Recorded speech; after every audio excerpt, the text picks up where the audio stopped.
जमशेदपुर के आज़ाद नगर थाना क्षेत्र में 1 जून को हुई फायरिंग की घटना में पुलिस को बड़ी कामयाबी मिली है। मामले के मुख्य आरोपी मुबारक अंसारी को पुलिस रिमांड पर लेकर पूछताछ की गई, जिसके बाद उसकी निशानदेही पर घटना में इस्तेमाल की गई 7.65 mm पिस्तौल, 1 जिंदा कारतूस और फायर किया हुआ खोखा बरामद किया गया। पुलिस के अनुसार इस मामले में मुबारक अंसारी सहित 5 आरोपियों के खिलाफ प्राथमिकी दर्ज की गई थी। इससे पहले 13 जून को आरोपी तनवीर उर्फ इमरान उर्फ खेपा को गिरफ्तार कर न्यायिक हिरासत में भेजा जा चुका है। मुख्य आरोपी और अन्य फरार आरोपियों की गिरफ्तारी के लिए झारखंड, बिहार, पश्चिम बंगाल और ओडिशा के विभिन्न जिलों में लगातार छापेमारी की गई। पुलिस के बढ़ते दबाव के कारण मुख्य आरोपी मुबारक अंसारी ने 22 जून को न्यायालय में आत्मसमर्पण कर दिया। इसके बाद 25 जून को पुलिस रिमांड पर लेकर पूछताछ की गई, जिसमें उसने घटना में प्रयुक्त हथियार बरामद कराया। पुलिस ने बताया कि मुबारक अंसारी के खिलाफ पहले से भी कपाली ओपी थाना में आर्म्स एक्ट सहित कई आपराधिक मामले दर्ज हैं। इस पूरी कार्रवाई का नेतृत्व पुलिस उपाधीक्षक पटमदा दयानंद कुमार ने किया। पुलिस का कहना है कि मामले के अन्य फरार आरोपियों की गिरफ्तारी के लिए लगातार छापेमारी जारी है।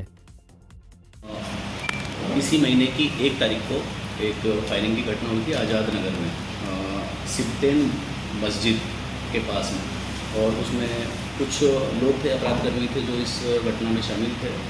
उस समय जैसे ये घटना हुई और सूचना मिली तो तुरंत पुलिस द्वारा क्षेत्र में उसका रश करते हुए वहाँ पे घटनास्थल पर पहुँचा गया। और उस समय क्योंकि थोड़ा विलम्ब हुआ, कुछ मिनटों का उसमें विलम्ब था, तो वो लोग उस समय तो वहाँ से भागने में सफल हुए, लेकिन वहाँ से एक खोखा जो उस दिन फायरिंग में प्रयुक्त हुआ था वो तो वहीं से बरामद हो गया था। फिर आगे अनुसंधान के क्रम में जांच टीम भी इसमें लगातार कार्य कर रही थी।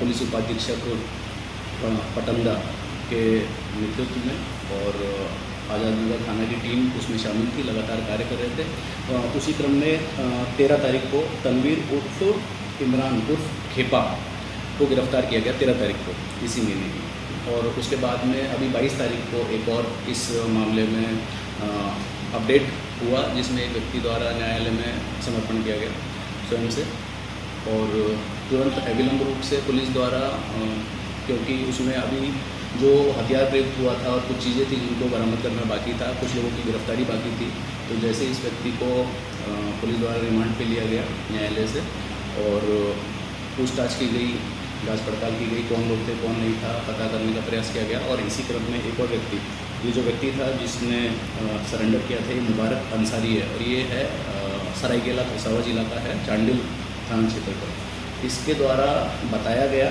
और बताने के क्रम में जो खोखा बरामद हो चुका था, लेकिन जो पिस्टल थी 7.65 mm का हथियार था वो बरामद हुआ, एक जिंदा उसमें गोली बरामद हुई। तो इस टाइप की चीज़ें जो है बरामद हुई और उस घटना का एक तरह से ये मानिए आप कि हम किसी कंक्लूजन पे पहुंच पाए। अभी इसमें कुछ लोग हैं जो बाकी है जिनको गिरफ्तार करना, 2-3 लोग हैं। एक है तनवीर उर्फ समीर है, मोहम्मद शफीक है, मेहताब है।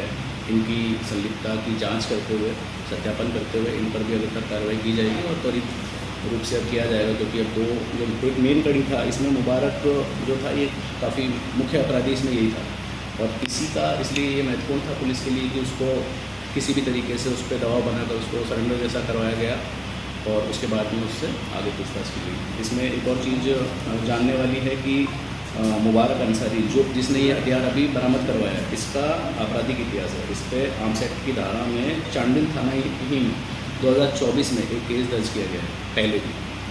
तो लगातार इस प्रकार की चीज़ों में संलिप्त रहता था, इस बार भी था, तो इस बार फिर से हथियार कहाँ से लाया था सर? हथियार अभी इसने बरामद कराया वहीं से, चांडिल से, अपने घर के पास से। अब ये लाया कहाँ से था, कहाँ से नहीं लाया था, तो ये थोड़ा सा वैसी चीज़ है क्योंकि थोड़ा मिक्स टाइप की ये चीज़ें अभी बता रहा है, लेकिन इसका बारे में जांच करना और सटीक सूचना प्राप्त करना अभी शेष है। फायरिंग के लिए काम करते हैं किसी का? नहीं, गिरोह से अभी सीधा संलिप्तता तो ऐसा नहीं है कि कोई गिरोह से संलिप्त है, लेकिन कहीं ना कहीं अगर मान लो बारीकी से जब पता चलेगा तो हो सकता है कि इसका फायरिंग क्यों किया था?